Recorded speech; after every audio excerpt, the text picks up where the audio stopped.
Existeix si la intentem superar. Ixa és la frase que dia rere dia es repeteix el nostre convidat d'avui. José L. Ferrer, hola, molt bon dia. Bon dia. Ell té una xiqueta de 11 anys, Maria, que pateix una de les anomenades malalties estranyes, el síndrome de Rett, que li produeix un 90% de discapacitat. Ell, com a atleta que és, ha procurat que la seva filla l'acompanyi a tots els esdeveniments esportius als quals participa per tal de donar a conèixer aquesta malaltia i conscienciar a la gent. Nosaltres volem conèixer un poquet més a Maria. Ella és. Maria és una xiqueta molt especial. Fa 11 anys va néixer sense cap tipus de problema. Era la primera filla de José L. i Maria.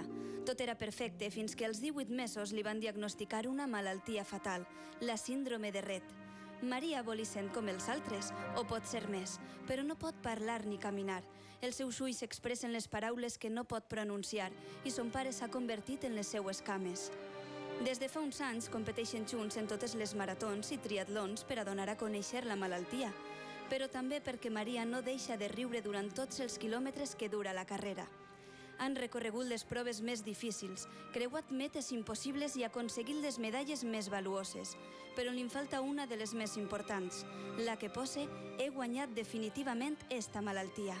Son pare diu que Maria somia que és una xiqueta com les altres.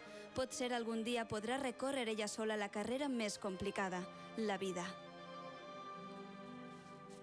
Fa 11 anys, José L., quan va néixer Maria, aparentment era una xiqueta normal. Quan comenceu vosaltres a intuir que alguna cosa no va bé? Bueno, ella, quan tenia aproximadament uns 18 mesos, començava a caminar, com qualsevol xiqueta, i veurem que passava el temps i que no avançava, estava molt estancada i veurem que alguna cosa no anava bé. La meva dona treballava entonces en una guarderia i ja sí que ho veia més clar i anàrem a la fe, la ingressaren i feren totes les proves. Estigui 15 dies a ingressar i isquirem de la fe en un diagnòstic com a retraso psicomotor d'origen desconocido. Encara no s'havia acotat la malaltia del síndrome de Rett, en aquest cas. No teníem encara un diagnòstic clar. A mi això era algo que no podia jo... Jo tenia que saber exactament què és el que tenia la meva filla, no? I aquesta etapa de la meva vida la recordo amb molt de dolor. No vull tampoc fer-me temps arrere. Arribar a un punt que arribé a una pediatra. Ella ho va veure que era algo greu, ens posà en contacte amb una neuropediatra que ja sí que ho va veure en seguida i d'alguna manera ja a partir d'ahí demanar un anàlisi genètic i ja ens confirmà el que d'alguna manera ja sabíem. L'angoixa d'un pare, d'una mare en aquest cas, quan no saben a què es deu aquesta malaltia, i després l'angoixa també de saber que és una malaltia estranya, perquè és difícil també parlar del síndrome de Rett. Diuen els experts que és el cervell de la xiqueta com una banda, com una orquestra sense director. És com un desordre que afecta a l'atenció, a la comunicació, a la mobilitat. D'alguna manera, Maria és una xiqueta que tots els seus òrgans són normals. Ella està perfecta, quan totes les proves que li fan la fe, tot isquia bé, no? El que passa és que el que maneja totes aquestes... El que li diu al cos respira, li diu al cos ara tragues, li diu al cos ara maneja una mà, això no li funciona, no? Entonces, ella pot estar així sentada perfectament i de colp i repent deixa de respirar. Té que estar molt atent perquè deixa de respirar i s'amorata, inclús perd el to muscular, no? Una malaltia estranya implica que ningú sap res. Arriba un punt en què tal volta els pares som els especialistes en aquesta malaltia. És que teniu inclús més informació de la que us poden donar en determinades ocasions. Encara que no sigui la més objectiva, sí que pense que entre nosaltres som els que més ens ajudem. José L., i la xiqueta es fa major i en un moment donat tu continues amb la teva activitat esportiva, que duies fins al moment, i se t'ocorre traure la xiqueta amb el carro per córrer. Sí. Ella patia uns episodis d'autisme, ella s'introvertia en si mateixa, la cridava si no la tenia, fent molts moviments repetitius, inclús autolesionant-se, i vaig pensar que si me la dua en el carrito a passejar i l'anar a una velocitat atípica en ella, tal volta la faria estar més pendent, més connectada al món exterior. Aquest dia, recordo aquest primer dia molt gratament, Me l'endugué a córrer al riu, vaig estar mitja hora, durant aquesta mitja hora la xiqueta anava rient-se, contenta, la cridava si se girava, se mos aurigué una gran porta i que, d'alguna manera, per a mi l'atletisme com a ferramenta m'ha ajudat molt. A nosaltres, Josele, a tots, als espectadors, al propi equip, ens ha emocionat veure aquestes imatges d'un pare amb la seva xiqueta, però és que damunt si ara ens dius que inclús la xiqueta millora, està millor que a casa quan està entre quatre parets. Pareix ser que experimenta una milloria. És difícil poder treure aquesta conclusió, i més per els ulls d'un pare, no? Que el que més vol en aquest món és la seva filla. Però n'hi ha... Josele, sí que és de veres que en casa és on ha patit aquestes crisis epilèptiques del que es parlaves, però mai fora quan ha anat a córrer amb tu. És el que anava a dir. Quan ella se'n ve amb mi a entrenar o se'n ve amb mi a córrer a qualsevol carrera, pot estar 4 hores i, que és el que ens costa fer un marató, no li dona ni una crisi ni mitja, i en casa li donen totes les que vulguis.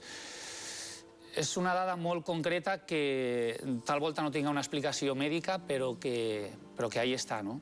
La teua intenció, en aquest cas, a més de que la xiqueta experimenta aquest benestar del que ens parles, és donar a conèixer també la malaltia, que la gent s'interessi un poc més, en concret, no per les malalties estranyes, sinó en concret en aquesta malaltia, la síndrome de Rett. Eixa és la teua intenció. En principi, la meva intenció principal és que la meva filla siga feliç i que tota la família meva siga feliç. Evidentment, quan faig una carrera, intento donar a conèixer el síndrome de Rett perquè pense que l'única manera de poder vèncer-lo en el futur és que deixi de ser una malaltia desconeguda i que la gent el conega i que possiblement se puga investigar en ell i se puga treure algun medicament que puga controlar a Maria. És molt complicat, el futur està en la investigació genètica i avui per avui això encara té molts perjuïcis socials i espero que un dia passen. Intente recaudar fons per a financiar l'únic projecte d'investigació que n'hi ha en aquest país, que es fa en Barcelona, per averiguar com afecta aquesta malaltia. És a dir, que mentre no averiguem com afecta aquesta malaltia no podrem mai poder-la solucionar o poder pal·liar d'alguna manera aquests... I per això mateix continuaràs acudint a les carreres amb la teva xiqueta Maria. Mentre a la meva filla li agrada córrer i per a nosaltres siga una ferramenta de felicitat. Desgraciadament crec que no tots els moments, aquests moments de carrera que parlàvem, són bons, perquè sí que és de veres que t'ha arribat a passar que en una de les carreres un dels jutges, crec que no m'han informat malament, et va impedir que acabares la carrera amb el carro i amb la xiqueta. Sí, alguna cosa així va passar, va ser en la primera marató que vaig fer, així en València, vaig córrer 42 quilòmetres amb ella, m'advertiren que els jutges me podrien retirar. Com a bon esportista i de fa molts anys no tinc altre remei que acatar aquesta decisió. En el seu moment me va fastidiar molt, pense que a la llarga me va fer un gran favor. Vaig recórrer 42 quilòmetres amb ella i a 20 metres aproximadament de la meta no vaig poder creuar aquesta meta que d'alguna manera... Com ho comunica això un jutge, si veu un pare que està lluitant per la malaltia de la seva filla? No puc dir altra cosa només que acatar-la. Avui per avui, en aquest moment, si el tornara a veure, li donaria les gràcies, perquè aquesta parada que me feu me dona més forces per a continuar corregent i per a continuar fent carreres i lluitant per algo que crec i que pense que a la llarga podré aconseguir. Josele, tot un exemple de superació, un pare exemplar. Esperem que totes les carreres que et queden encara per començar les pugues acabar i, sobretot, que la malaltia de la teua filla siga més coneguda i, efectivament, estos estudis vagin endavant i se sàpiga més coses sobre la malaltia de la síndrome de Rett. Moltes gràcies. Així ho espero jo també. Gràcies a vosaltres. Gràcies, Josele. I nosaltres ara passem pàgina per parar l'atenció en un punt de València. Inauguració del Conservatori Emilio Botet. En estos moments està fent acte de presència Sa Majestat, la Rei Esteix, si la intentem superar. Ixa és la frase que dia rere dia es repeteix el nostre convidat d'avui. Josele Ferrer, hola, bon dia. Bon dia. Ell té una xiqueta de 11 anys, Maria, que pateix una de les anomenades malalties estranyes.